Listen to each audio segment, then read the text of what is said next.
जीवन साथी चुन्ने काम।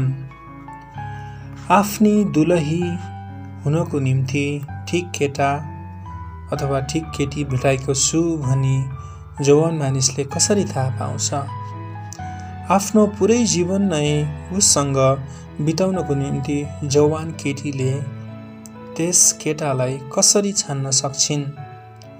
ठिक जीवनसाथी चुन्ने महत्त्वपूर्णतालाई पूरै रूपमा बुझ्नुहुने परमेश्वर आफैले यसो भनी प्रतिज्ञा गर्नुभएको छ, अनि परमप्रभुले तिमीहरूलाई निरन्तर डोराउनुहुनेछ र सुक्खा ठाउँहरूमा पनि तिमीहरूलाई सन्तुष्ट पार्नुहुनेछ।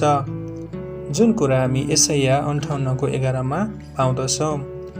प्रार्थना र विवाहको सम्बन्धमा बाइबलले भनेका कुरालाई इमानदारी साथ हरेकले धेरै जवानीहरूले आफैलाई दुःखदायक छनाइबाट बचाएका छन्। जीवनप्रति अर्को व्यक्तिको प्रवृत्ति, हेराइ र बानी बेहोरालाई विचार गर्नुपर्छ भन्ने महत्त्वपूर्णतालाई हामी यस पाठमा पत्ता लगाउनेछौँ। ईश्वरीय सिद्धान्तहरूमा निर्माण भएका र नभएका विवाहहरूबाट पनि महत्त्वपूर्ण पाठहरू अथवा हामीले धेरै कुराहरू सिक्न सक्छौँ। आफ्नो प्रत्येक सन्तानको लागि को चाहिँ ठिक छ भन्ने कुरा परमेश्वरलाई थाहा छ र यस महत्त्वपूर्ण निर्णयमा उहाँको इच्छालाई इमानदारी साथ खोज्नेहरूलाई उहाँले अवश्य पनि अगुवाई गर्नु नै हुन्छ। तपाईको जीवनसाथी हुने व्यक्तिलाई छान्ने काम अति नै महत्त्वपूर्ण कुरा हो। किन?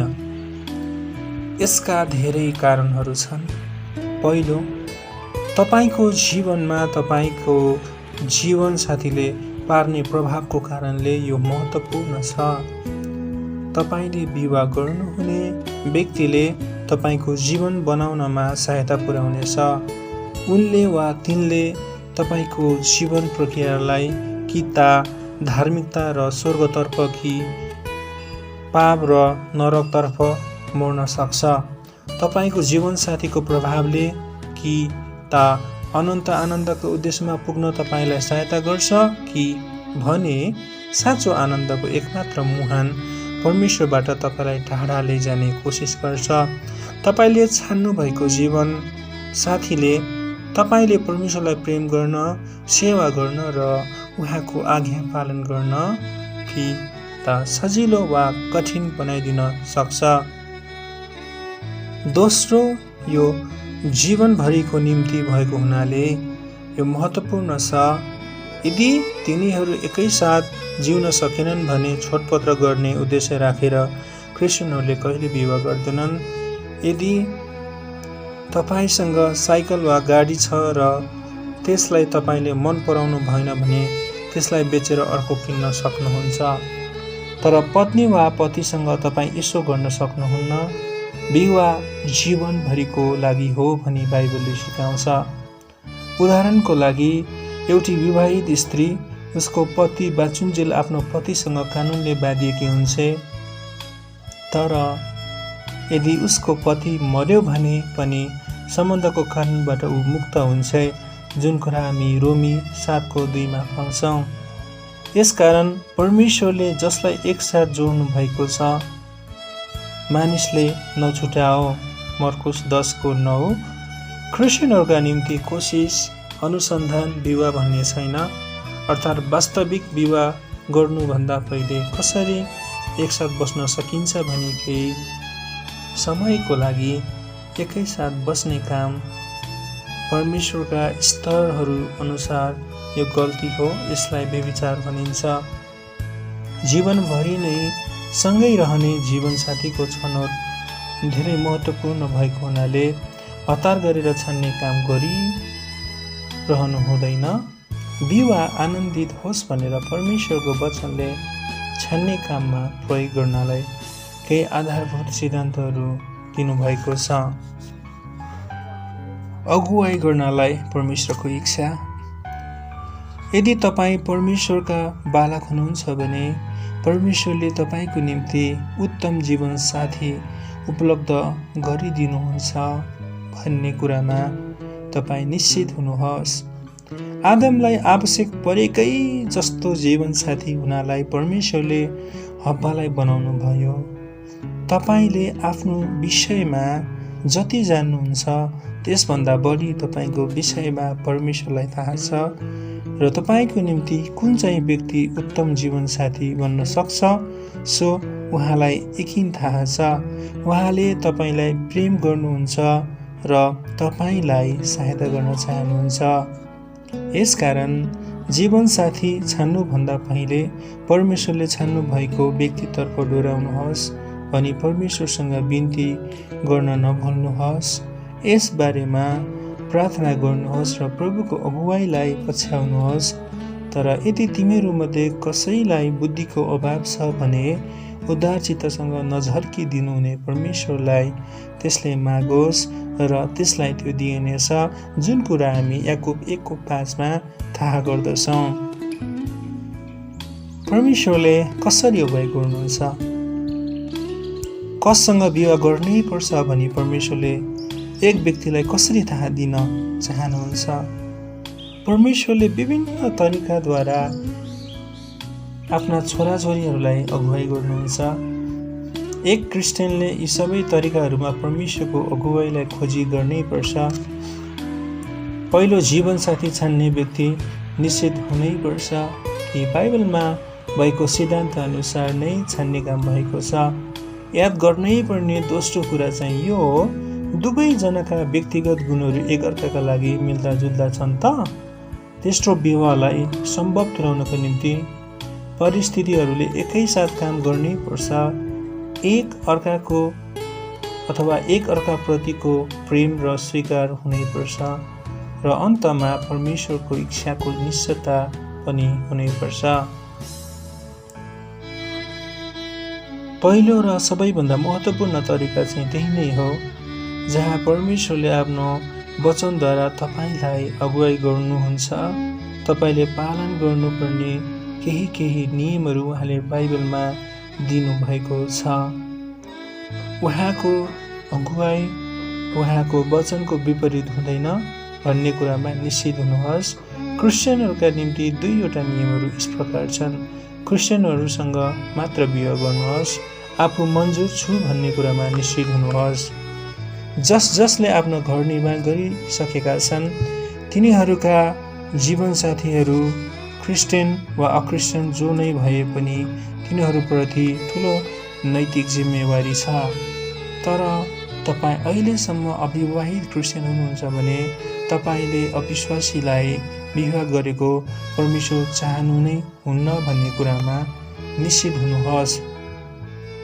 अविश्वासीहरूसँग एउटै जुवामा ननारियो, किनकि धर्म र अधर्मको के साझेदारी हुन्छ अथवा अँध्यारोसँग उज्यालोको के सहभागिता, जुन कुरा हामी दोस्रो कोरिन्थी 6:14 पाउँदछौँ।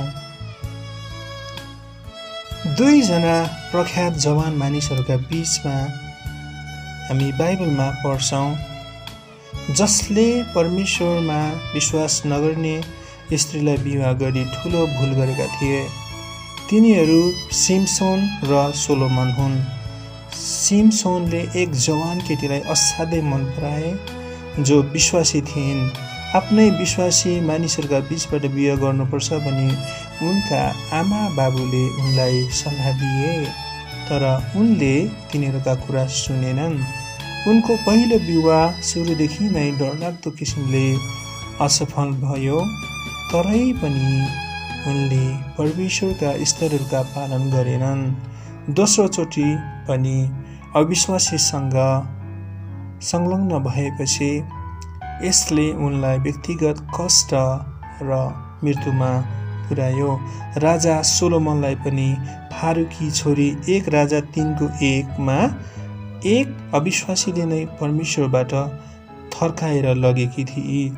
यस्तो डरलाग्दो पाप गरिसकेपछि उनले मूर्तिपूजक धेरै स्त्रीहरूलाई लिए र मूर्तिपूजाको पनि समर्थन गरे, जसको फलस्वरूप उनको राज्यमाथि परमेश्वरको दण्ड आएको थियो, जुन हामीले पहिलो राजा 11को 1देखि 11सम्म नै पाउँदछौँ। त्यसैले मित्रता कायम राख्ने कुरामा होसियार हुनुहोस्। केटा र केटीहरू एक अर्कातर्फ सधैँभरि नै आकर्षित हुन्छन्। यसैले अविश्वासीसँग विवाह गर्नको निम्ति तपाईँलाई प्रेरणा नदियोस्। क्रिस्चियनहरूका बीचबाट नै घनिष्ठ सङ्गी छान्नुहोस्। परमेश्वरको इच्छाबाट तपाईँलाई यताउति लगेर अविश्वासीसँग विवाहमा बाँधिदिई तपाईँको जीवन नाश गर्ने मौका शैतानलाई नदिनुहोस्। तपाईँले विवाह गर्ने व्यक्ति क्रिस्चियन भएर मात्र पुग्दैन। विशेष कुराहरूमा तपाईँहरू मन्जुर अथवा सहमति हुन सक्नु भएन भने तपाईँको घर आनन्दित हुन सक्दैन भनी बाइबलले बताउँछ। धर्म वा विश्वासको सम्बन्धमा भएको बेमन्जुरीले घरलाई धेरै बेखुसी पार्न सक्छ। परमेश्वरले तपाईँको जीवनमा जुन उद्देश्य राख्नु भएको छ त्यसमा तपाईँ र तपाईँको जीवनसाथी मन्जुर हुनैपर्छ। तपाईँ कसरी उहाँको सेवा गर्न सक्नुहुन्छ, तपाईँ कुन चर्चमा जानुहुन्छ, आफ्ना छोराछोरीहरूलाई कस्तो धार्मिक शिक्षा दिनुहुन्छ, जो सम्बन्धमा दुवैजना एउटै कुरामा मन्जुर हुनैपर्छ। सिद्धान्तको विभिन्नताले पनि कहिलेकाहीँ घरलाई विभाजित गरिदिन्छ। पति पत्नी छुट्टा छुट्टै चर्चमा जानु घर सुरु गर्ने कमजोर तरिका हो। कुनै पनि दुईजना सबै कुराहरूमा पूर्ण सहमति हुँदैनन्। यसो हुनैपर्छ भन्ने तपाईँले आशा नगर्नुहोस्। तर पति र पत्नी आधारभूत सिद्धान्तहरूमा मन्जुर हुनैपर्छ। तपाईँ र तपाईँले विवाह गर्ने आशा गर्नुभएको व्यक्ति तपाईँको घरको निम्ति बाइबलका स्तरहरूमा मन्जुर हुनुपर्छ। छोराछोरीहरूलाई कसरी अनुशासन गर्ने, पति र पत्नीका जिम्मेवारीहरू के हुन्, घरमा रुपियाँ पैसालाई कसरी चलाउने जस्ता कुराहरूमा तपाईँहरू मन्जुर हुन सक्नुहुन्छ। यदि मन्जुर हुन सक्नुहुन्न भने होसियारी हुनुहोस्। यस्तो बेमन्जुरीले समस्या मात्र ल्याउँछ। तपाईँहरू दुवैले परमेश्वरका निर्देशनहरूको अध्ययन गरेर उहाँले आफ्नो वचनमा तपाईँलाई दिनुभएका स्तरहरूमा तपाईँ मन्जुर हुनुभयो भने आनन्दित घर हुनमा यी कुराहरूले तपाईँहरूलाई सहायता पुर्याउनेछ। तपाईँले विवाह गर्न चाहनु भएको व्यक्तिमा कस्ता खालका गुणहरू भएको तपाईँ चाहनुहुन्छ। कोही जवान मानिसहरूले यसो भन्छन्, मैले विवाह गर्ने केटी सुन्दरी, सक्षम, शिक्षित हुनै पर्छ। तिनी महत्त्वपूर्ण र धनी परिवारबाट आएकी हुनै पर्छ। यिनीहरूमध्ये कुनै कुराहरू चाहिन्छन् होला, तर यिनीहरू कुनैले पनि सफल विवाहको निश्चयता दिन सक्दैनन्। वास्तवमा भन्ने हो भने एक सुन्दरी जवान केटी आफ्नो सुन्दरताको कारणले घमण्डी र कामी नलाग्ने हुन सक्छ।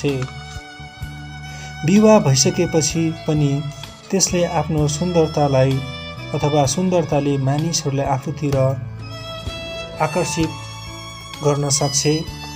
धनी परिवारबाट आएकी केटीले भर्खरै काममा लागेको लोग्नेबाट यो र त्यो जुटाइदिने माग गर्छ र उसले ती कुराहरू उसलाई पुर्याइदिन सक्दैन।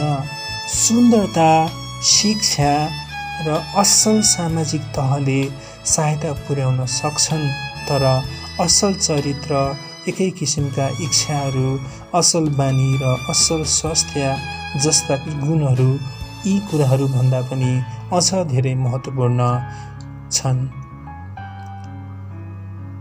आफ्नो पुरै जीवनभरि नै कस्तो खालको व्यक्तिसँग तपाईँ जिउन चाहनुहुन्छ?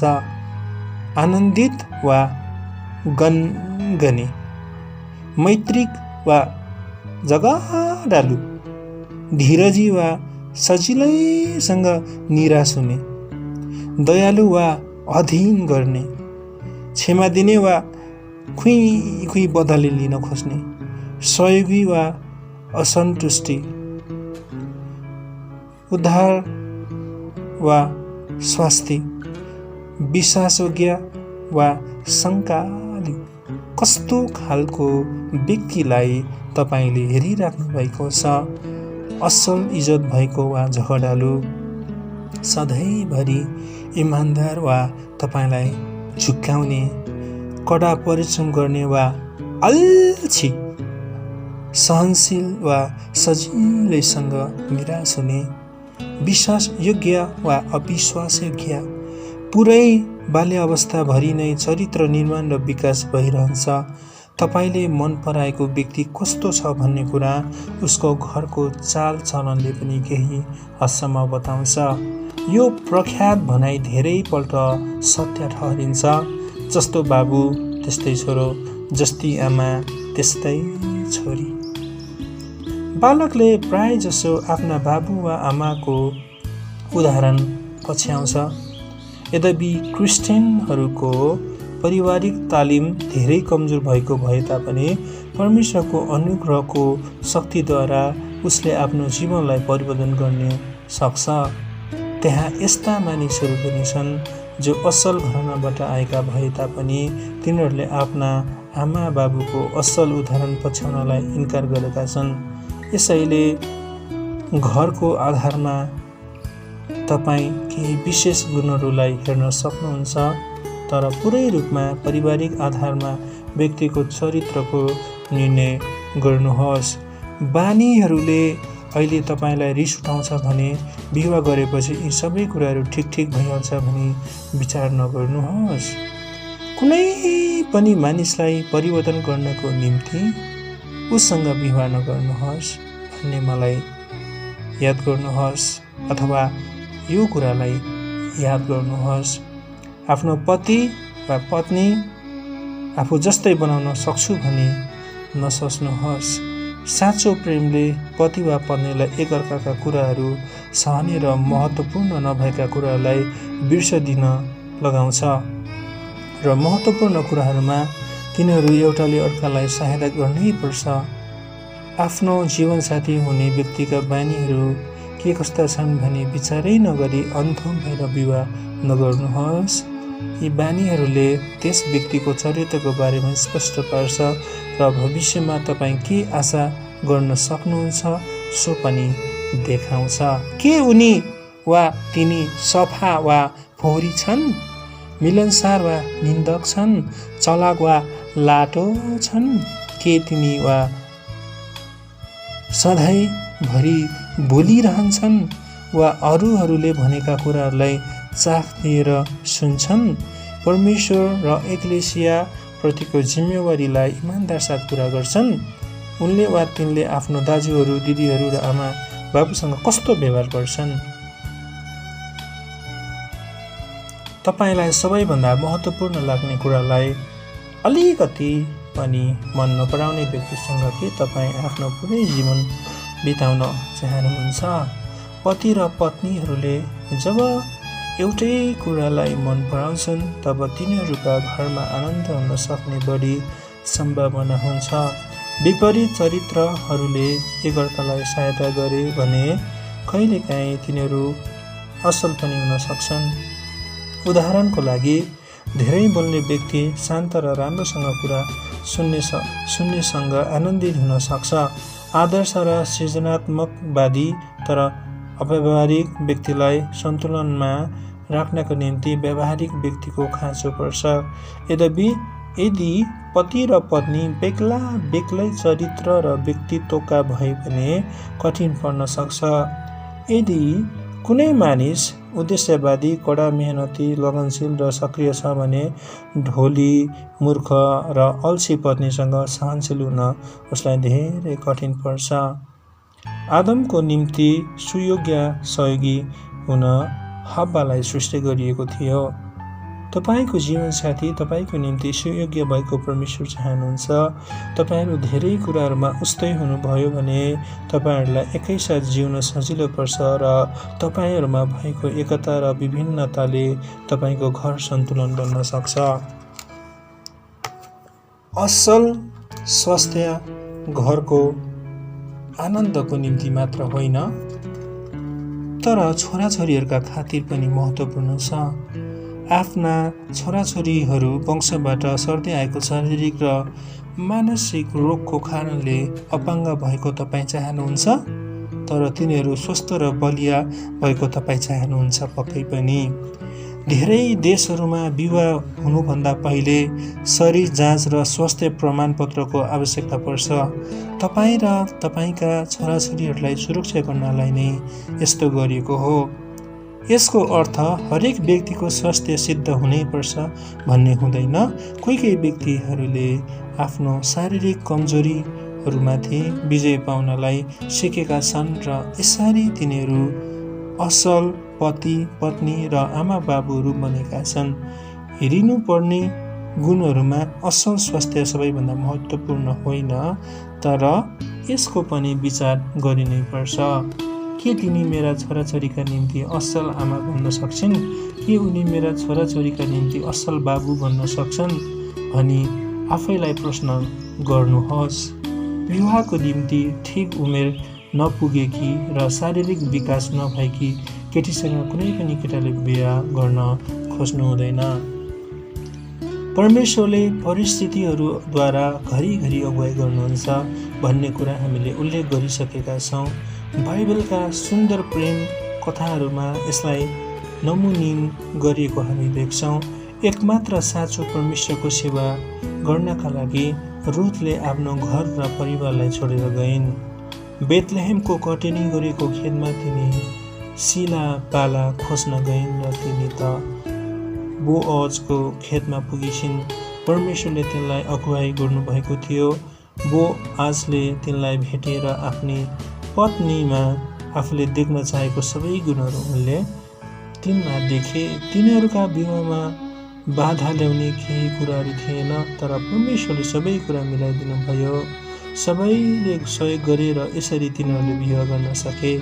रुथलाई अगुवाई गर्नका लागि परमेश्वरले प्रयोग गर्नुभएको एउटा परिस्थिति चाहिँ पाका र अनुभवी व्यक्तिहरूका सल्लाह हो।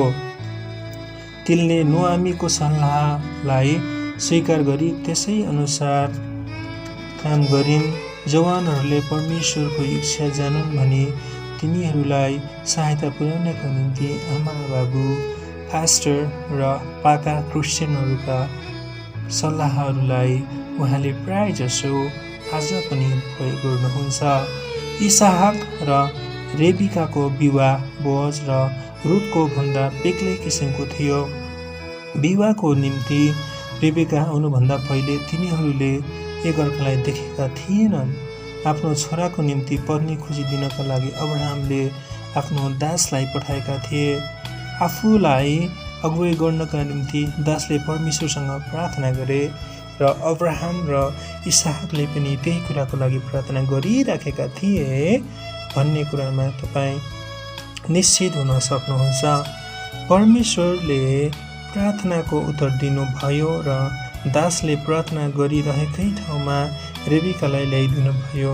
जब त्यो दास तिनी र तिनको परिवारसँग परिचित भयो, इसहाकको निम्ति सुयोग्य पत्नी हुने गुणहरू रेबिकामा भएको त्यस दासले देख्यो।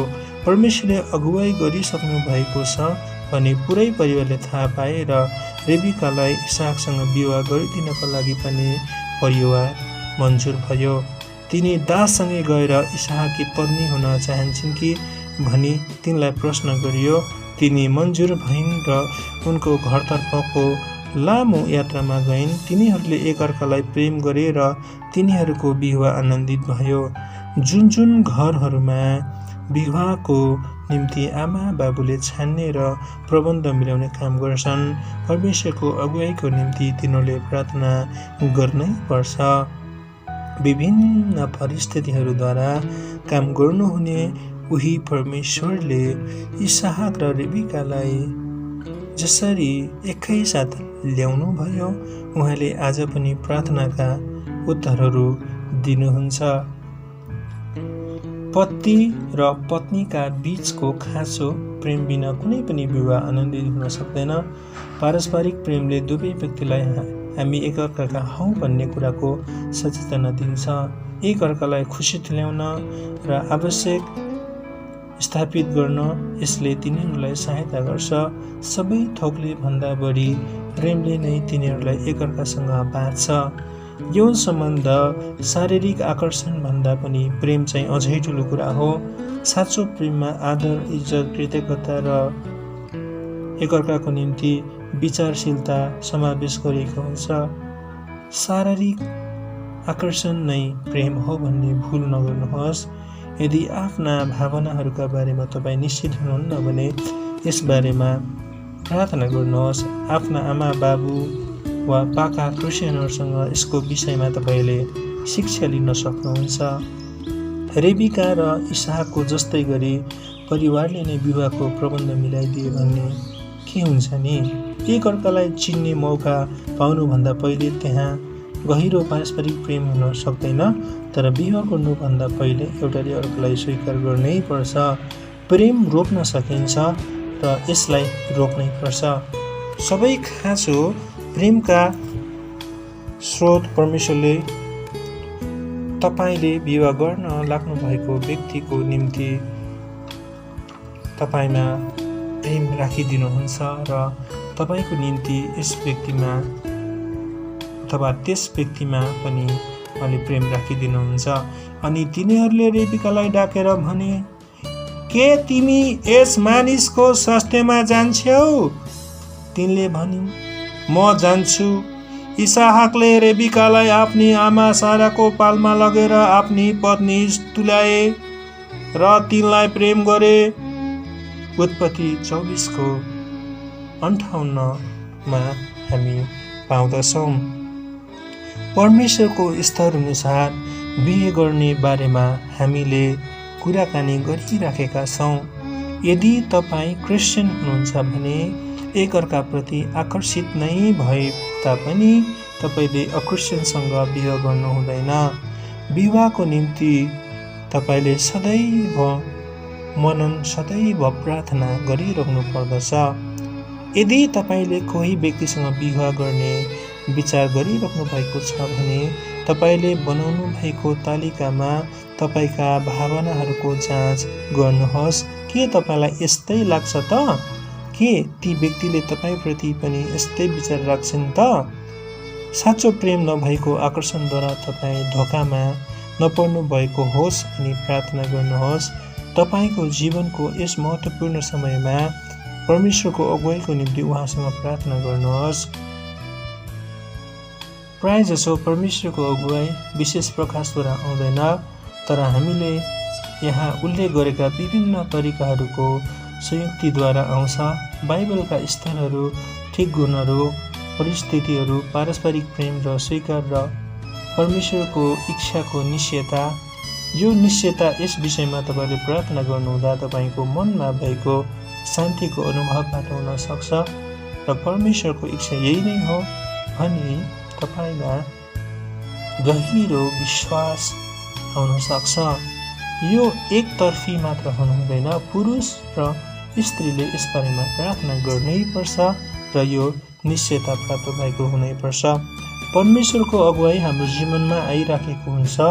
अन्य बाटोहरूमा अगुवाई गर्नुभन्दा पहिले वा पछाडि यो निश्चयता आउन सक्छ वा कसैलाई यो अर्कालाई भन्दा चाँडो आउन सक्छ। कहिले पनि हतार नगर्नुहोस्। तपाईँलाई अगुवाई गर्नका लागि परमेश्वरले प्रयोग गर्नुहुने अन्य तरिकाहरूद्वारा तपाईँका भावनाको जाँच गर्नुहोस्। तपाईँले हेरिसक्नुभएका सबै व्यक्तिगत गुणहरू भएको कुनै पनि व्यक्तिलाई तपाईँले भेट्नु हुँदैन भने पनि तपाईँले फिक्र नगर्नुहोस्। अर्को व्यक्तिको सूचीमा हेर्दा तपाईँमा पनि धेरै अपुग गुणहरू भेटिन्छन् होला। आनन्दित क्रिस्चियन घरको निम्ति सबैभन्दा महत्त्वपूर्ण गुणहरू के हुन् सो कुरा छनौट गर्ने व्यक्तिले हेर्नै पर्छ। यिनै गुणहरूलाई तपाईँले आफ्नो चरित्रमा दैनिक रूपमा वृद्धि गर्दै लानु आवश्यक हुन्छ। तपाईँको निम्ति परमेश्वरले उत्तम जोडी तयार गरिदिनु भएको छ। बस हामीले निरन्तर रूपमा परमप्रभुमा नै खोजिरहनु पर्दछ। मगनी र विवाह। व्यापार संसारमा मानिसहरू साझेदारीभित्र प्रवेश गर्नुभन्दा पहिले ठुलो योजना र तयारी गरिन्छ। साझेदारको काम फाइदाजनक र सन्तोषजनक हुन्छ भन्ने कुरामा निश्चित भएपछि मात्र उनीहरूले अन्तिम करार वा मन्जुरी पत्रमा सही छाप गर्छन्। विवाह परमेश्वरको महत्त्वपूर्ण वरदान हो। दुई असिद्ध व्यक्तिहरू अति नै नजिकको सम्बन्धमा प्रवेश गर्छन्। पारस्परिक हितको सम्बन्ध स्थापना गर्नका लागि मगनी र त्यसपछिको समयमा धेरै योजना र तयारीको आवश्यकता पर्छ। आफ्नो बीचमा मतभेद उत्पन्न हुन सक्छ भन्ने कुरा प्रेममा भएका व्यक्तिहरूले बिस्तारै अथवा विचार गरेका हुँदैनन्। विवाह हुनुभन्दा पहिले यस्ता कुराहरू पत्ता लगाई समाधान गर्ने कोसिस गरिनुपर्छ। दम्पतिहरूले विवाहको निम्ति आफैलाई कसरी तयार गर्छन्, तिनीहरूले एकअर्कालाई अझै राम्रोसँग कसरी चिन्न सक्छन् र मगनीको अवधिमा तिनीहरूले आफ्नो जीवनबाट कसरी परमेश्वरको महिमा गर्न सक्छन् भन्ने विषयमा हामी हेर्छौँ। जवान मानिसले अथवा एउटा जवान दम्पतिले कहिले विवाह गर्नुपर्छ भन्ने कुरा परिस्थितिहरूमा भर पर्छ। अवश्य पनि दुवैजना विवाहका जिम्मेवारीहरू लिन सक्ने उमेरका हुनैपर्छ। एक अर्कासँग मिलेर बस्न सक्ने इच्छामा उनीहरू परिपक्व भएका हुनुपर्छ र एउटाको निम्ति मात्र नभएर दुवैको निम्ति के उत्तम छ त्यस विषयमा तिनीहरूले विचार गर्नै पर्छ। विवाह अपरिपक्व व्यक्तिहरूका लागि होइन, जवान मानिसले काम गर्नलाई जानेको हुनुपर्छ र उसले आफ्नी पत्नी र परिवारलाई पालन पोषण गर्ने पर्छ। जवान स्त्रीले पनि खाना बनाउन र घरको हेरचाह गर्न सिकेकै हुनुपर्छ। दुवैले विवाहप्रतिको आफ्नो जिम्मेवारीलाई बुझ्नुपर्छ र खुसी साथ ती स्वीकार गर्नका लागि इच्छुक हुनुपर्छ। विवाह गर्नुभन्दा पहिले दम्पतिले आफू बस्नका लागि आफ्नै ठाउँको बन्दोबस्त गर्नु बुद्धिमानी हुन्छ। यो भाडामा लिएको सानो घर वा साधारण ठाउँ हुन सक्छ। यो तिनीहरूका बाबु आमाको घर होइन, तर तिनीहरूको आफ्नै घर होस्। भर्खरै विवाहित दम्पति आफ्ना आमा बाबुको घरमा बस्नु त्यति राम्रो हुँदैन। आफूले गर्ने सबै काममा परमेश्वरको योजनालाई पछ्याउने दम्पतिहरूका लागि मगनी र विवाह तयारीको समय अति नै आनन्दित हुन सक्छ। एक अर्काको परिवारसँग अझै परिचित हुने यो असल समय हुन सक्छ। एक अर्काको पृष्ठभूमिलाई बुझ्नाले एकैसाथको नयाँ जीवनमा दम्पतिलाई सहयोग पुग्न सक्छ। नयाँ घरलाई क्रिस्चियन सिद्धान्तहरूमा सुरु गर्नाले सफल विवाह र आनन्दित घरको निश्चयता प्राप्त गर्न सकिन्छ। विवाह गर्नुभन्दा पहिले मगनी गरिन्छ। यस सम्बन्धी रीति चलनहरू विभिन्न देशमा बेग्ला बेग्लै हुन्छन्। विवाह गर्ने दम्पतिले विवाह गर्नका लागि आफू राजी खुसी भएको घोषणा मगनीको उत्सवमा गर्छन्। तिनीहरूले औँठी सार्ने काम गर्छन् वा आफू एक अर्कासँग प्रतिज्ञामा बाँधिएको देखाउनका लागि कुनै विधि पनि गर्छन्। परमेश्वरको स्थानलाई कायम राख्ने र ग्रहणयोग्य मगनी रीतिलाई स्वीकार गर्न सकिन्छ, तर परमेश्वरलाई प्रसन्न नतुल्याउने चालचलनलाई क्रिस्चियनहरूले पछ्याउनै हुँदैन। जीवनमा क्रिस्चियनहरूको मुख्य उद्देश्य परमेश्वरलाई आदर गर्नु र सबै थोकहरूमा उहाँलाई प्रसन्न तुल्याउनु हो।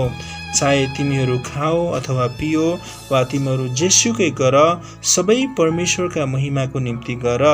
1 कोरिन्थी 10:31 हामी पाउँदछौँ। क्रिस्चियनहरू आफ्ना विवाहमा परमेश्वरको आशिष चाहन्छन् र आफ्नो मगनीको उत्सवको तरिकाद्वारा तिनीहरूले उहाँको आदर गरेका हुन्छन्। संसारका मानिसहरूले गरे झैँ मगनी उत्सवमा लागु पदार्थको सेवन गरेर परमेश्वरको अनादर गरिनु हुँदैन। संसारका धेरै देशहरूमा जवान मानिसले आफूले विवाह गर्न चाहेकी केटीकी आमा बाबुलाई दुलही मोल वा दाइजो दिनुपर्छ। अरू ठाउँहरूमा केटीका आमा बाबुले जवान मानिस वा उसका आमा बुबालाई दाइजो दिनुपर्छ। यो धेरै रुपियाँ पैसा वा महँगा उपहारहरू हुन सक्छ। संसारका अन्य देशहरूमा चलेको चलन चाहिँ आफ्नो मगनीको उपहारको चिन्ह स्वरूप केटाले केटीलाई औँठी वा अन्य वस्त्र दिने गर्छन्। यस्ता चलनहरूका कारण आर्थिक बोझहरू धेरै भयो भने जवान मानिसहरूलाई विवाह गर्न कठिन पर्छ। थप समस्याहरू प्रकट हुन्छन्। आफ्नी दुलही हुने केटीको निम्ति उत्तम कुरा दिने इच्छाको कारण मगनी औँठी किन्दा जवान केटालाई ठुलो ऋण पर्न सक्छ। बाबुआमाले नै आफ्ना छोराछोरीहरूका विवाहको खर्च गरिदिने देशहरूमा आफूले सक्ने र आवश्यक पर्ने भन्दा बढी खर्च गरेका हुन सक्छन्। माग गरिएको दाइजो दिन नसक्ने जवान व्यक्तिले विवाहको नियमलाई अवहेलना गरी कोही केटीसँग एकैसाथ बस्न रुचाउँछ होला। अरूहरूले आफ्नो घर परिवार निर्माण गर्ने कोसिस नगरी अनैतिक र व्यभिचारी जीवन जिएर परमेश्वरको वचनको विरोध गरेका हुन्छन् होला। कुनै यी अवस्थाहरूमा अथवा यी अवस्थाहरूका उत्तरहरू सजिला नभए तापनि पूरा गर्न असम्भव हुने खालका मागहरू परमेश्वरले कहिले गर्नुहुन्न। विवाह गर्नका लागि सोच विचार गरिराखेका जवान व्यक्तिहरूलाई क्रिस्चियन आमा बुबा र पास्टरहरूले आवश्यक सरसल्लाह र अगुवाई दिनै पर्छ। क्रिस्चियन आमा बाबुले यो कुराको महसुस गर्नै पर्छ कि सबैभन्दा महत्त्वपूर्ण कुरा चाहिँ दाइजो होइन, तर तिनीहरूका छोरा वा छोरीले विवाह गर्न लागेको व्यक्तिको क्रिस्चियन चरित्र हो। तिनीहरूले ठुलो दाइजो र महँगो विवाहमा जोड दिनु हुँदैन।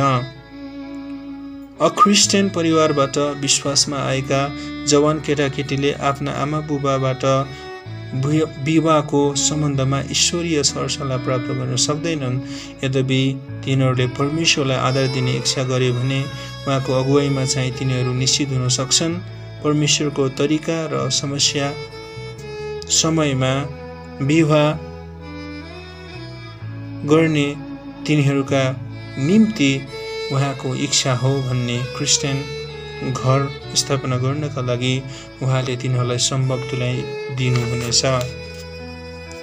मगनी भएपछि र विवाह अघिको समयमा दम्पति एकअर्कासँग अझ धेरै परिचित हुन सक्छन्।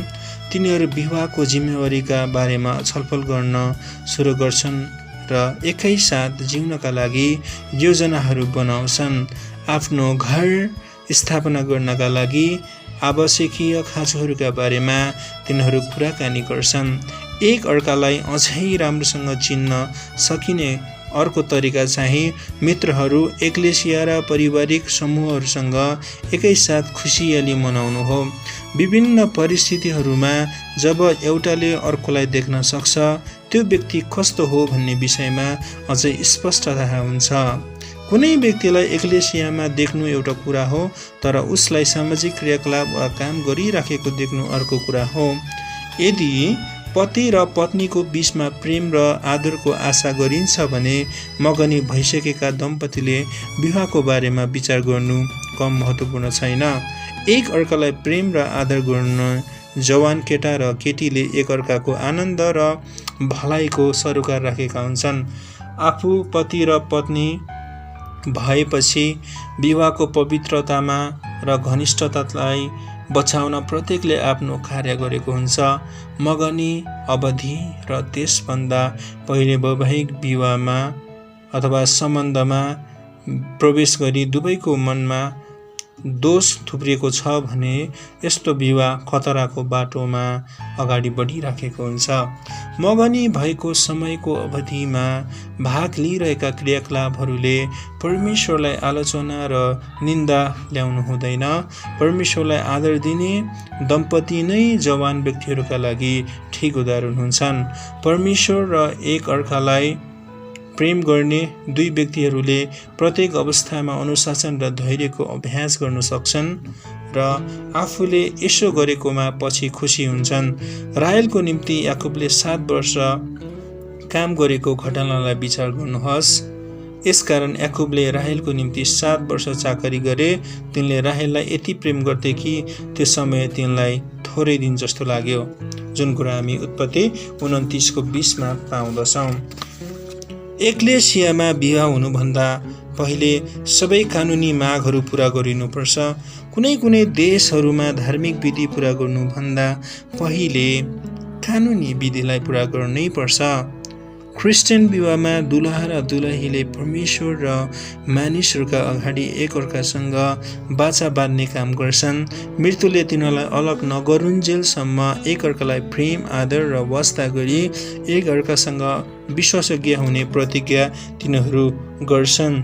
प्रभुका सेवकले तिनीहरूका जिम्मेवारीहरूका बारेमा तिनीहरूलाई बताउँछन्, तिनीहरूका बाचाहरूलाई सुन्छन्, तिनीहरूलाई पति र पत्नीका रूपमा घोषणा गर्छन् र तिनीहरूको परिवारमाथि परमेश्वरको आशिषको निम्ति प्रार्थना गरिदिन्छन्।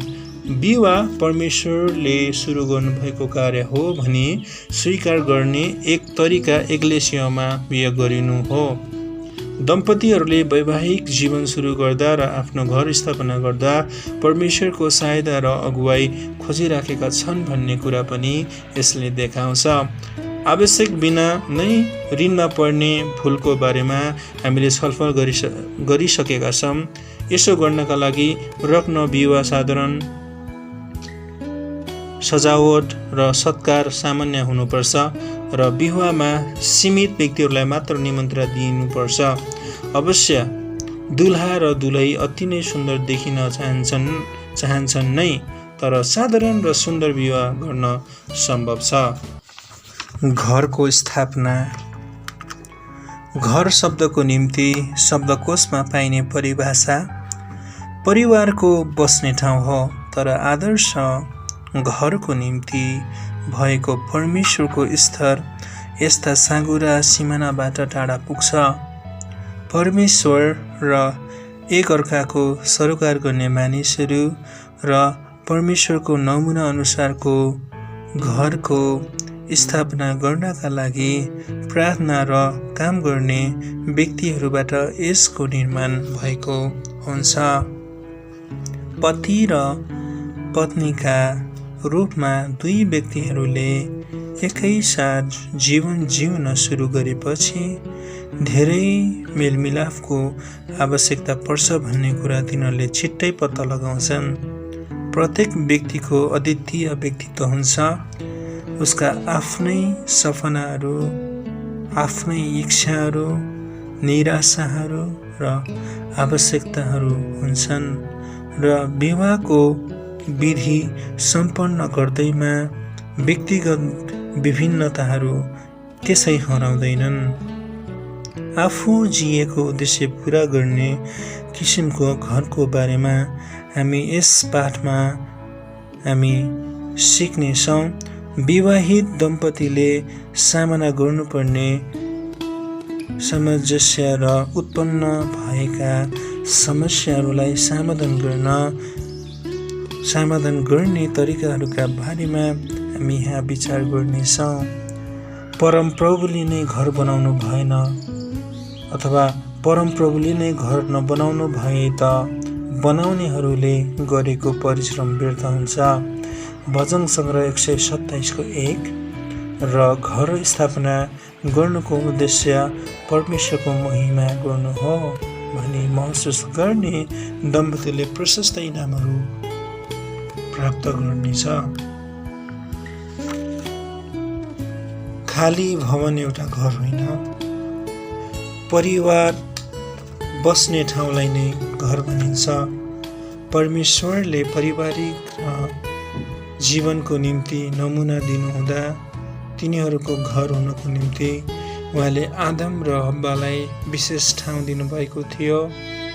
आदमले खेती र हेरचाह गर्नुपर्ने सुन्दर बगैँचा, एकतामा एकैसाथ जिउनको निम्ति प्रत्येक परिवारको आफ्नै घर भएको परमेश्वर अझै चाहनुहुन्छ।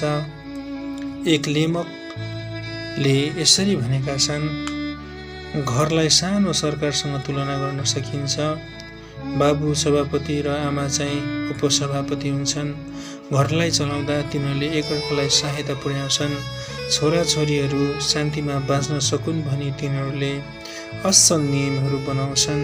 ठिक र आज्ञाकारी भएर जिउनका लागि तिनीहरूका नियमहरूले छोराछोरीहरूलाई सिकाउँदछन्।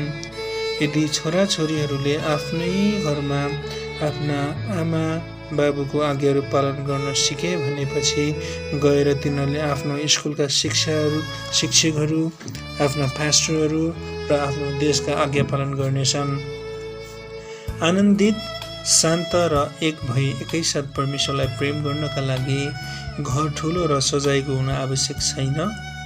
परिवारका सदस्यहरूको बीचमा सम्बन्ध नै सबैभन्दा महत्त्वपूर्ण कुरा हो। यदि तिनीहरू ठिक किसिमको सम्बन्ध स्थापना गर्न चाहन्छन् भने तिनीहरूले एकैसाथ समय बिताउनु पनि पर्छ। घर भनेको खाने र सुत्ने ठाउँ मात्र होइन। यी सम्बन्धहरू घरको महत्त्वपूर्ण अङ्ग भएको हुनाले परिवारको सम्बन्ध गर्नका लागि हामी घर शब्द प्रयोग गर्छौँ। घर एउटा सुन्दर वातावरण सृजना गर्ने ठाउँ हो। पति र पत्नीले आफ्ना आनन्दहरू र दुःखहरू, काम र खेल, समस्या र सफलतालाई एकैसाथ बाँडचुँड गर्नुपर्छ। घर चाहिँ आमा बाबु र छोरा छोरी दुवैका लागि पाठशाला हो, जहाँ तिनीहरूले एकअर्काका लागि विचारशीलता, समझ र धेरैको पाठ सिक्न सक्छन्। मानिसले आफ्नो काममा दिनहुँ सामना गर्नुपर्ने तनाव र समस्याहरूबाट घरले उसलाई विश्राम दिन्छ। क्रिस्चियन घरमा भएको प्रेम, शान्ति र परमेश्वरको उपस्थितिले पति र पत्नीलाई आफ्ना जिम्मेवारीहरू पुरा गर्नका लागि ताजा बनाउँछ। घरको एउटा मुख्य कार्य छोराछोरीलाई जन्म दिएर पालन पोषण गरी वृद्धि गराउनु हो। आफ्नो जीवनको निम्ति परमेश्वरको दैनिक अगुवाई खोज्ने पति र पत्नीलाई बाँडचुँड गरिएको आमा बुबाको जिम्मेवारीले एकैसाथ नजिक ल्याउँछ। घरमा भएका छोराछोरीहरूले ठुलो आनन्द र सफलता ल्याउन सक्छन्। छोराहरू परमप्रभुले दिनुभएको उत्तराधिकार हुन्, छोरीहरू उहाँका इनाम हुन्। यो कुरा हामीले भजन सङ्ग्रह 127 3 पाउँदछौँ। छोराछोरीहरू नपाउने दम्पतिहरूबाट परमेश्वरले आफ्नो आशिष खोज्नुहुन्छ भन्ने अर्थ यसले दिँदैन। आफ्नी पत्नीले सन्तान जन्माउन नसकेको कारण पतिले आफ्नी पत्नीलाई त्याग्ने वा टाढा पठाइदिने वा अर्कैसँग विवाह गर्ने कुरालाई बाइबलले अनुमति दिएको छैन। आफ्ना सन्तान नभएकोमा पतिलाई दोस्याउने पत्नीले पनि आफ्ना पतिलाई त्याग्ने अधिकार बाइबलले दिएको छैन। पति वा पत्नीमा भएका शारीरिक कमजोरीहरूले वैवाहिक सम्बन्धलाई खारेज गर्दैन। बाइबलले सन्तान नभएका दम्पतिहरूको उदाहरण दिन्छ र परमेश्वरले कसरी तिनीहरूका प्रार्थनाको उत्तर दिनुभयो सो पनि बताउँछ। उनको प्रार्थनाको सुनवाई भयो र अब एलिसाबाले छोरा जन्माउने छिन् भनी बताउन स्वर्गदूत प्रकट हुँदा पुजारी जकरिया मन्दिरमा थिए। लुका 1:13 हामी पाउँछौँ। हन्नाले छोराको लागि प्रार्थना गरिन् र परमेश्वरले उनलाई समुएल दिनुभयो र उनी इस्राएलका महान अगुवा बने। यो कुरा हामी समुएल 1 अध्यायमा पाउँछौँ। सन्तान नभएका दम्पतिहरूले अरूहरूलाई धर्म सन्तान बनाउँछन्। ती साना केटाकेटीहरूका निम्ति घर उपलब्ध गरिदिँदा परमेश्वरले तिनीहरूलाई आशिष दिनुहुन्छ। केटाकेटीहरू र तिनीहरूका धर्म आमा बाबुहरूका बीचमा गहिरो र अनन्त प्रेम विकास हुन सक्छ र तिनीहरूले एकअर्काका निम्ति ठुलो आनन्द ल्याउन सक्छन्। परमप्रभु हाम्रा परमेश्वरको समान कोही छैन। उहाँले बाजे स्त्रीलाई छोराछोरीका सुखी आमाको रूपमा स्थिर गरिदिनुहुन्छ। भजन सङ्ग्रह 113 को 5 छ।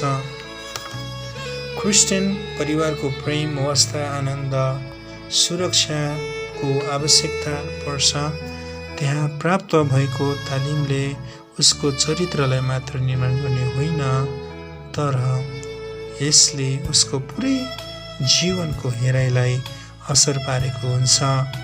संसारमा उसले जस्तोसुकै खतरा, समस्या र निराशाहरूको सामना गर्नु परे तापनि उसलाई आफ्नो घरको सुरक्षाको आवश्यकता पर्छ। आफ्नो घरमा आफू सुरक्षित हुन्छु भन्ने कुरा उसलाई थाहा हुन्छ। उसलाई बुझिदिने, प्रेम गर्ने र उसको हेरचाह गर्ने आमा बाबु त्यहाँ छन् भन्ने कुरा उसलाई थाहा हुन्छ। ऊ कसैको हो। सुरक्षाको चेतनाले बालकको व्यक्तित्वमा सकारात्मक प्रभाव परेको हुन्छ। बालकको शारीरिक स्वास्थ्य र विकासको निम्ति खानेकुरा जति महत्त्वपूर्ण हुन्छ, उसको स्वास्थ्य र जीवनभरिको आनन्दको निम्ति उसको परिवारको प्रेम पनि त्यति नै महत्त्वपूर्ण हुन्छ। हामी घरलाई विद्यालयसँग तुलना गर्न सक्छौँ। आमा बाबु चाहिँ शिक्षकहरू हुन्, छोराछोरीहरू चाहिँ विद्यार्थीहरू हुन्। आमा बाबुले आफ्ना वचन र आफ्ना उदाहरणहरूद्वारा सिकाउँछन्। वचन र काममा छोराछोरीहरूले कति छिटो तिनीहरूलाई नक्कल गर्न सिक्छन्। आफ्ना छोराछोरीका अगाडि भक्तिको जीवन जिउने पति र पत्नीले आफ्ना छोराछोरीहरूले आफ्ना पाइला पछ्याउँदा डर मान्दैनन्। अफसोसको कुरा चाहिँ यो छ कि भक्तिहीनको जीवन जिउने आमा बाबुको उदाहरण तिनीहरूका छोराछोरीहरूले पनि पत्याउने अथवा पछ्याउने गर्छन्। बाइबलले हामीलाई दुवैको उदाहरणहरू दिएको छ। तिनका पिता मसलेलले गरे झैँ तिनले आमोन परमप्रभुको दृष्टिमा जे कुरा खराब थियो त्यही गरे। तिनी आफ्ना पिताका चालमा हिँडेर तिनका पिताले सेवा गरेका मूर्तिहरूको तिनले सेवा गरे र तिनले पुजे। यो दोस्रो राजा 21:20 र 29 पाउँछौँ। यद्यपि राजा यहोसापात चाहिँ असल राजा थिए र उनको सुरुको जीवन ईश्वर भक्त आमा बाबुबाट प्रभावित भएको थियो। तिनी आफ्ना पिताले सुरुमा देखाएका उदाहरण अनुसार हिँडे। बाल देवताहरू पछि नलागेका हुनाले परमप्रभु यहोसापातसँग हुनुहुन्थ्यो। तिनले आफ्ना पिताका परमेश्वरको अगुवाई खोजे र उहाँका आज्ञाहरू पालन गरे। तिनी इस्राएलको चालमा चलेनन्। दोस्रो इतिहास 17:3 र 4 हामी यो कुरा पाउँदछौँ।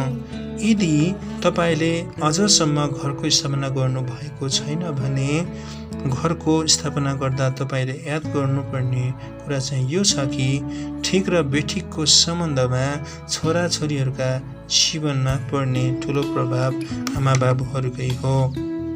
बालकको जीवनका सुरुका केही वर्षहरूमा उसको चरित्र र जीवनभरिकै बानी बेहोराको निर्माण भएको हुन्छ। ईश्वरहीन आमा बाबुको प्रभावले तिनीहरूका छोराछोरीहरू परमेश्वरलाई चिन्ने सम्भावनाबाट टाढिन्छन्। वास्तवमा भन्ने हो भने तिनीहरूलाई परमेश्वरबाट टाढा लगेको हुनसक्छ, तर प्रेम र अनुशासनले भरिएको ईश्वर भक्त घरमा छोराछोरीहरूले कहिले नभुल्ने पाठ सिक्छन्। बालकलाई ऊ हिँड्नुपर्ने बाटोमा तालिम देऊ र वृद्ध अवस्थासम्म ऊ त्यसबाट तर्किएर जाँदैन। हितोपदेश 22 को छ, तिनीहरू संसारमा आशिषित हुन सकुन् भनेर तिनीहरूलाई ईश्वर भक्त, धर्मी र इमान्दार हुनका लागि शिक्षा दिइएको हो। आफ्नो अस्तित्वको निम्ति समाज चाहिँ परिवारमा भर पर्छ भनी हामी भन्न सक्छौँ। अर्थात् परिवारका सदस्यहरूद्वारा नै समाजको निर्माण भएको हुन्छ। समाजका योग्य सदस्यहरू बन्नका लागि असल परिवारले छोराछोरीहरूलाई आवश्यक कुराहरू तालिम दिएको हुनुपर्छ। हाम्रो समुदायमा कस्ता खालका मानिसहरू छन् भन्ने कुरा घरले नै निर्णय गर्छ। बालक जन्मेपछि उसको परिवारका अन्य सदस्यहरूसँग नै उसको पहिलो सम्पर्क हुन्छ। उसको चरित्रको निर्माण र बानी व्यवहारको विकास घरमै नै हुन्छ। अरू मानिसहरूसँग कस्तो व्यवहार गर्नुपर्छ भन्ने कुरा उसले घरमा नै सिक्छ। उचित तालिमको कारण बालकले असल बानी व्यवहार, कर्तव्य, प्रेम, आज्ञाकारिता र अरूहरूका अधिकारलाई आदर गर्ने कुरा सिकेको हुन्छ। घरको सानो समुदायमा जे जति कुरा उसले सिक्छ, आफ्नो छिमेक र देशको ठुलो समुदायमा आफ्नो जीवनभरि नै उसले यसलाई प्रयोगमा लगाउँछ। विवाहमा आवश्यक पर्ने जति ठुलो समझौता जीवनको अन्य समयहरूमा कसैले सामना गर्नु पर्दैन होला, किनकि यस अद्वितीय सम्बन्धले यही नै माग गर्छ कि पति र पत्नीले आफ्नो जीवनको नयाँ हिराइमा सामञ्जस्यता प्राप्त गर्नै पर्छ। मानिसलाई जीवनसाथीको आवश्यकता छ भन्ने कुरा परमेश्वरले बुझ्नुभयो। परिवारका मुख्य उद्देश्यहरूमध्ये एउटा उद्देश्य चाहिँ जीवनसाथी हो। परमप्रभुले आदमलाई हेर्नुभयो र भन्नुभयो, मानिस एक्लो रहन सक्दैन, म त्यसको निम्ति त्यसलाई एउटा सुहाउने जोडी बनाउनेछु। उत्पत्ति 1:18। हितोपदेश 18:22ले बताउँछ, पत्नी पाउनेले असल कुरा पाउँछ। यस्तो समर्पणको पवित्र जिम्मेवारीलाई पहिले विचार नगरी धेरै व्यक्तिहरूले एकअर्कासँग विवाहको बाचा बाँधेर पनि वैवाहिक सम्बन्धको विषयमा प्रश्न गर्छन्। आफूलाई परिपक्व ठान्ने दुई व्यक्तिहरूले विवाह गरिसकेपछि आफू अझै वृद्ध हुन आवश्यक छ भन्ने कुरा तिनीहरूले पत्ता लगाउँछन्। उनीहरूले पहिले नदेखेका भुलहरू बिस्तारै सतहमा आउन थाल्छन्। आफ्नो निम्ति मात्र के असल हुन्छ भनी विवाह गर्नुभन्दा पहिले सोच्ने व्यक्तिले विवाह भइसकेपछि हामी दुवैका लागि के उत्तम हुन्छ भनी सोच्नुपर्छ। वैवाहिक सम्बन्धको निर्माण पुरै जीवनभरिको कार्य हो। केही मिनेटमा सकिने विवाहको विधिमा यो पूरा हुँदैन। विवाहका जिम्मेवारीहरू र कर्तव्यहरूका बारेमा पति र पत्नीले स्पष्टसँग बुझेपछि आवश्यकीय सामञ्जस्य निर्माण गर्नका लागि तिनीहरू अझै तयारी भएका हुन्छन्। त्यहाँ बेमिलापका समयहरू पनि आउँछन् र यस्ता अवस्थामा पति वा पत्नीले आफू मात्र ठिक छु र आफ्नो कुरा मात्र अर्कोले सुनिदिनुपर्छ भन्ने सोच्नु हुँदैन। तिनीहरूले आफ्ना समस्याहरूलाई छलफल गर्नुपर्छ र कुनै समाधानमा सहमति हुनुपर्छ। विवाहको इमान्दारिता, धैर्य, बुद्धि र निस्वार्थको माग गर्दछ र यसरी दुवैजना यसमा अडिन सक्छन्। आफ्नै योजना र इच्छाहरूलाई त्याग्नका निम्ति विवाहित दम्पतिलाई कहिलेकाहीँ कठिन पर्छ, तर प्रेमले नै यो कुरालाई सम्भव तुल्याउँछ। विवाहको यो अभिन्न अङ्ग हो र आनन्दित घरको निम्ति यो आवश्यक हो। घरिघरि उब्जने अर्को समस्या चाहिँ आमा बाबुसँगको सम्बन्ध हो। आफ्ना आमा बाबुप्रति भएको दम्पतिको आदर र प्रेमलाई विवाहले कमी गर्नु हुँदैन। आफू हुर्किँदै गरेको छोराछोरी हुँदा आफ्ना आमा बाबुसँग भएको नजिकको सम्बन्ध त विवाह भएपछि अवश्य पनि छोडिन्छ। अब तिनीहरूले आफ्नै घरको स्थापना गरेको हुनाले पति र पत्नीको बीचमा नयाँ र महत्त्वपूर्ण सम्बन्ध हुन्छ। यसै कारण मानिस आफ्ना बाबु र आमालाई छोडेर आफ्नो स्वास्नीसँग मिलिरहन्छ, जुन कुरा हामी मर्कुस 10 7 पाउँदछौँ। आफ्ना विवाहित छोराछोरीहरू परिपक्व भइसकेका छन् र आफ्ना जीवन आफै चलाउने अधिकार उनीहरूले पाउनै पर्छ भन्ने कुरा कहिलेकाहीँ आमा बाबुले बिर्सन्छन्। जवान व्यक्तिहरूले सल्लाह माग्दा आमा बाबुले महत्त्वपूर्ण सल्लाह दिन सक्छन्, तर तिनीहरूको घर कसरी चलाउनुपर्छ भन्ने सम्बन्धमा तिनीहरूले हस्तक्षेप गर्ने कोसिस गर्नु हुँदैन। पति र पत्नीले सल्लाहलाई ग्रहण गर्दा पनि उनीहरूले यो कुरा महसुस गर्नै पर्छ कि एकअर्कासँगको तिनीहरूको सम्बन्ध तिनीहरूका आमा बाबुप्रति भएको जिम्मेवारी भन्दा पहिला आउँछ र त्यो अझै महत्त्वपूर्ण हुन्छ। आफ्ना पति र आफ्नो बीचमा समस्या हुँदा पत्नी चाहिँ आफ्ना बाबु आमाको घरमा सधैँ दौडेर जानु हुँदैन। बेला बेलामा आफ्ना आमा बाबुलाई भेट्नु असल कुरा हो, तर अब तिनका आमा बुबाको घर तिनको घर होइन र पत्नीसँगको घर नै तिनको आफ्नो घर हो भन्ने कुरा तिनीले याद गर्नुपर्छ। तिनी लामो समयको निम्ति आफ्ना पतिबाट अलग भएर रहनु हुँदैन। तिनीहरू एउटालाई अर्काको खाँचो पर्छ। लामो समयसम्म अलग बस्नाले वैवाहिक जीवन कमजोर हुन सक्छ र पति वा पत्नीको जीवनमा परीक्षा आउन सक्छ। धेरैपल्ट झगडा हुने कारण चाहिँ रुपियाँ पैसा हो। रुपियाँ पैसा सम्बन्धी विषयमा पति र पत्नीले एकसाथ बसेर कुरा गर्नु असल हुन्छ। जवान पतिको आम्दानी त्यति धेरै हुँदैन होला र उनकी पत्नीले आफूले सकेसम्म रुपियाँ पैसा बचाएर उनलाई सहायता पुर्याउनै पर्छ। तिनले विवाह गरिन् भन्दैमा आफ्ना पतिसँग आवश्यक माग गर्नु हुँदैन, अनावश्यक माग गर्नु हुँदैन।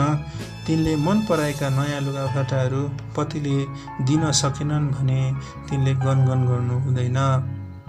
तिनीहरू आफ्ना साथी वा छिमेकीहरूभन्दा साधारण किसिमले जिउनु पर्यो भने पनि यसले तिनीलाई बेखुसी तुल्याउनु हुँदैन।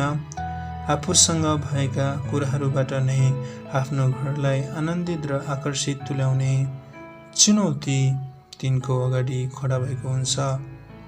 रुपियाँ पैसा बिना नै पत्नीबाट घर चलाउने वा परिवारको निम्ति जुटाउने आशा पतिले पनि अवश्य राख्नु हुँदैन। खर्चहरूमा पत्नीले पनि सहायता पुर्याउन सक्छन्, तर घरको शिरको हैसियतले परिवारको खाँचो पुरा गर्ने जिम्मेवारी पतिको नै हो। तर कसैले आफन्तहरूको र विशेष गरी आफ्नै परिवारको पालन पोषण गर्दैन भने त त्यसलाई विश्वासलाई इन्कार गर्दछ र विश्वास नगर्नेहरूभन्दा पनि खराब हुन्छ। 1 तिमोथी 5:8। परमेश्वरको आज्ञा भङ्ग गरे र यसले आनन्द र प्रेमको ठाउँमा तिनीहरूकै परिवारमा डाहा झगडा र हत्या ल्यायो। आदर्श क्रिस्चियन घरसँग मिल्दाजुल्दा धेरै घरहरू पनि पाइन्छन्। यी घरका परिवारहरूले देशका नियमहरूको आदर र आज्ञा पालन गर्छन्। तिनीहरू एकअर्काको हेरचाह गर्छन्। पतिहरूले आफ्ना परिवारहरूलाई पालन पोषण गर्छन्। तिनीहरू असल छिमेकीहरू हुन्। तिनीहरूले गरिब र खाँचोमा परेकाहरूलाई सहायता गर्छन्। तिनीहरूमध्ये धेरैजना एक्लेसियाका सदस्यहरू पनि हुन्। तर महत्त्वपूर्ण वस्तु चाहिँ गुमेको हुन्छ। तिनीहरू पापी हुन् भन्ने कुरा तिनीहरूले कहिल्यै स्वीकार गरेका छैनन्। तिनीहरूले कहिले पनि ख्रिस्टलाई आफ्नो जीवन र घरमा निमन्त्रणा दिएका छैनन्। तिनीहरू यस्तो एक्लेसिया जस्ता हुन् जसलाई स्वर्गदूतले भनेका थिए, म धनी छु र मसित धन सम्पत्ति छ र मलाई केही कुराको खाँचो छैन भनी तिमी भन्दछौ, तर तिमीलाई थाहा छैन कि तिमी दुखी, दयनीय, दरिद्र, अन्धा र नाङ्गा छौ। प्रकाश 3:17 पाउँछौ। आफूलाई परमेश्वरको खाँचोको महसुस नगर्ने प्रत्येक व्यक्तिका लागि यो वर्णन उपयुक्त छ। जब हृदयका वेदना र जीवनका समस्याहरूले तिमीलाई थिच्छ, ती सबैमाथि विजय प्राप्त गर्नका लागि तिनीहरूसँग ख्रिस्टको उपस्थिति, शान्ति र सहायता हुँदैन। त्यहाँ अरू क्रिस्चियन घरहरू पनि छन् जहाँ पति र पत्नीले आफ्नो आम्दानीलाई जुवातास, लागु पदार्थ, चुरोट, बिडी र जाँड रक्सीमा उडाउँछन्। कोही यस्ता खराब बानीका कमारा नै बन्छन् र आफ्नो सम्पूर्ण तलब एकै रातमा सिद्ध्याउँछन् र यसरी आफ्नो परिवारको निम्ति खानेकुरा किन्ने पैसा पनि तिनीहरूसँग हुँदैन। डाह र घृणाको कारणले नै झगडा सुरु हुन्छ। अश्लील साहित्य र फोहोर कुराकानीले यी घरका छोराछोरीहरूका मनलाई दूषित पारिदिन्छ। कलिलो उमेरमा नै तिनीहरूलाई हत्या, अपराध र अनैतिकताको परिचित गराइन्छ। मन्त्रतन्त्र, बोक्सी विद्या र धामी झाँक्रीका कामहरूमा अक्रिस्चियन परिवारले भाग लिने हुनाले यसबाट तिनीहरूले अझै थप र दुःख, डर र समस्या भोग्नुपर्छ। क्रिस्चियन घर ख्रिस्टको प्रेमले भरिएको हुन्छ र यसले उहाँको अधिकारलाई स्वीकार गरेको हुन्छ। यस घरका सदस्यहरूले शनिबार र आइतबारका दिनमा मात्र परमेश्वरको याद गर्दैनन्। तिनीहरूले प्रत्येक दिनको जीवनमा उहाँका आज्ञापालन र आदर गर्नुपर्छ भनी तिनीहरूलाई सिकाएको हुन्छ। आफ्नो घर स्थापित गर्ने दम्पतिले आफ्नो जीवनमा ख्रिस्टलाई स्वीकार गरी उहाँको अगुवाईको निम्ति उहाँसँग प्रार्थना गरी बिन्ती गर्दा परमेश्वर तिनीहरूसँग खुसी हुनुहुन्छ।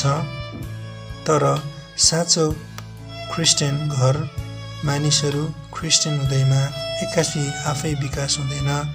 तिनीहरूले यसको निर्माणमा काम गर्नुपर्छ। तिनीहरूले गर्ने एउटा तरिका चाहिँ पारिवारिक आराधनाद्वारा हो।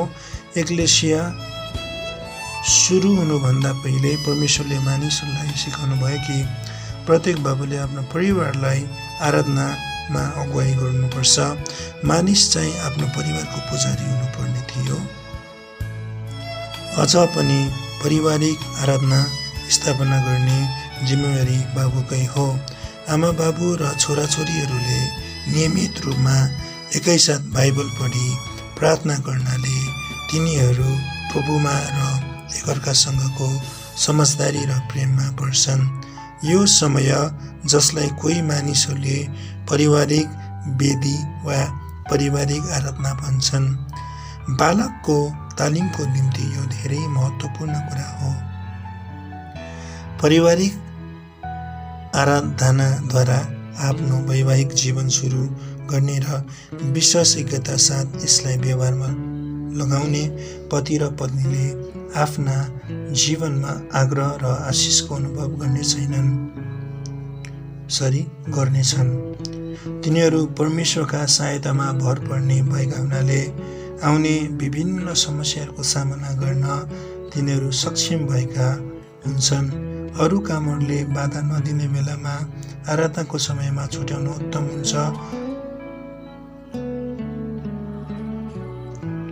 पति काममा जानुभन्दा पहिले नै वा बेलुकीको समयमा प्रत्येक खानाको निम्ति परमेश्वरलाई धन्यवाद चढाउनु पनि घरमा गरिने आराधनाको अर्को भाग हो। धन्यवाद साथ ग्रहण गर्नका लागि परमेश्वरले ती भोजनहरू सृजनु भएको हो। पहिलो तिमोथी 4:3 आफ्नो घरमा परमेश्वरको आदर गर्न चाहने परिवारलाई परमेश्वरले आशिष दिनुहुन्छ। यहोशू 24:15 र तिनीहरू एकअर्का प्रतिको प्रेम र समझदारीतामा वृद्धि हुन्छन्। आदर्श क्रिस्चियन घरलाई प्रदर्शित गर्ने निस्वार्थ प्रेमको बारेमा बाइबलले बताएको कुरालाई अब हामी विचार गरौँ। प्रेम सहनशील हुन्छ, दयालु हुन्छ, प्रेमले डाह गर्दैन, न सिखी गर्छ, प्रेम हठी हुँदैन, न ढिर हुन्छ, प्रेमले आफ्नै कुरामा जिद्दी गर्दैन, झर्को बाँध्दैन, खराबीको हिसाब राख्दैन, प्रेम खराबीमा प्रसन्न हुँदैन तर ठिक कुरामा रमाउँछ, प्रेमले सबै कुरा सहन्छ, सबै कुराको पत्यार गर्छ, सबै कुरामा आशा राख्छ, सबै कुरामा स्थिर रहन्छ, जुन कुरा हामी पहिलो कोरिन्थी 13:4-7 हामी पाउँदछौँ। परमेश्वरले तपाईहरु सबैजनालाई प्रशस्त मात्रामा आशिष दिनुभएको होस्।